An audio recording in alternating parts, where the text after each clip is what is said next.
SP news, the broadcasting news network अशाच नवनवीन बातम्यांसाठी आमच्या चॅनलला सबस्क्राईब करा, बेल आयकॉनला क्लिक करा व शेअर करा। बदलापूरमध्ये घटना घडलेली आहे। या घटना हल्ली देशात वारंवार घडत आहेत आणि आपल्याकडे कशी घाणेरडी पद्धत सुरू झालेली आहे की ठराविक राज्यातल्या ठराविक घटनांचं राजकारण केलं जातं। माझं मत असं आहे, आज संजय राऊत यांनी सामन्याच्या अग्रलेखात पण दिलेलं आहे। एका बाजूला आपण लाडकी बहीण म्हणत असताना, योजना आणत असताना या बहिणींचं त्यांच्या छोट्या छोट्या मुली सुद्धा आपल्या राज्यात असुरक्षित आहेत, त्यांच्यावरती अत्याचार होत आहे आणि आपण कुठला तरी एखादा विषय घेऊन हे एखाद्या राज्यात झालेली घटना नाही, देशात कुठेही अशी घटना घडता कामा नये आणि या घटनेला जे कोणी गुन्हेगार जबाबदार असतील त्यांना तर लवकरात लवकर केस चालवून मग ते फास्ट ट्रॅक म्हणा किंवा काही म्हणा। आपल्याला अनुभव आहे की गेल्या काही वर्षांपूर्वी दिल्लीमध्ये निर्भया कांड झालं होतं। निर्भयाचे सगळे आरोपी पकडले, गुन्हे साबित झाले, पण किती वर्षांनी त्यांना फाशी दिलं गेलं आणि मग ह्या सगळ्या दिरंगाईला जबाबदार कोण? जेवढे एखाद्या महिलेवरती अत्याचार करणारे गुन्हेगार हे त्या घटनेसाठी जबाबदार असतात, तसंच त्याचा न्याय निवाडा करून त्याच्यावरती शिक्षेची अंमलबजावणी करायला दिरंगाई करणारे सुद्धा जबाबदार धरले पाहिजे। हे जर का झालं तर आणि तरच अशा गोष्टींना आळा बसेल।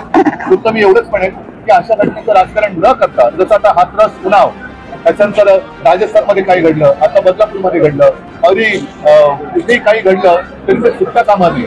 सगळेजण पक्षभेद जातपात विसरून एकत्र झाले तर आणि तरच आपल्या देशातल्या आणि राज्यातल्या महिला सुरक्षित राहतील आणि तरच आपण म्हणू शकतो की माझ्या राज्यातली महिला माझी बहीण आहे, माझी लाडकी बहीण।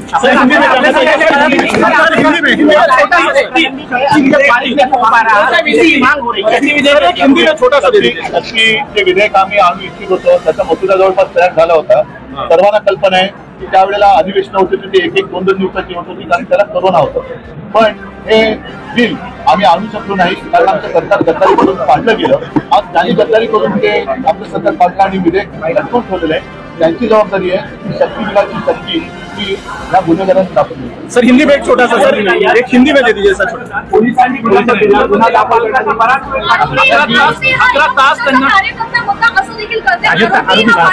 मला तर असं कळलं की ती शाळा सुद्धा लोकांशी संबंधित होती। याच्यात राजकारण नाही आणत, पण इतर ठिकाणी सुद्धा कोणी राजकारण होऊ नये त्याच्यामध्ये कोणताही कार्यकर्ता असला, की भारतीय जनता पक्षाचा असला तरी विनाविलंब त्याच्यावरती कारवाई झाली पाहिजे। कारण नाहीतर एक एक घटना घडतात। काही दिवसापूर्वी आपल्याकडे वरळीला काही रिटर्न रन झालं होतं, काय त्याचं नाव मीर शाह, आता तो सुद्धा असाच होता ना, त्या महिलेला फरफटत कधी गेलं। आता पुढे काय झालं का त्याच्याकडनं पण निबंध लिहून घेतला। आता सुद्धा हे जे केवळ जर का भाजपचे कार्यकर्ते असतील तर त्यांच्याकडनं निबंध लिहून देऊन त्यांना सोडून देणार का? संपूर्ण जग आता बघतंय। मी परत एकदा सांगतो की कोणतेही राजकारण न करता लवकरात लवकर कारवाई झाली पाहिजे। की कारवाई म्हणजे नुसतं अटक केली, गुन्हा दाखल झाला, वर्षानुवर्ष केस चालले, निकाल लागला, वर्षानुवर्ष केसवरती त्या निकालावरती अंमलबजावणी होत नाही, या सगळ्या गोंधळावरती आता एक जरब बसली पाहिजे तर आणि तरच आपण आपल्या बहिणीला लाडकी बहीण म्हणू शकतो। अशाच नवनवीन बातम्यांसाठी आमच्या चॅनलला सबस्क्राईब करा, बेल आयकॉनला क्लिक करा व शेअर करा।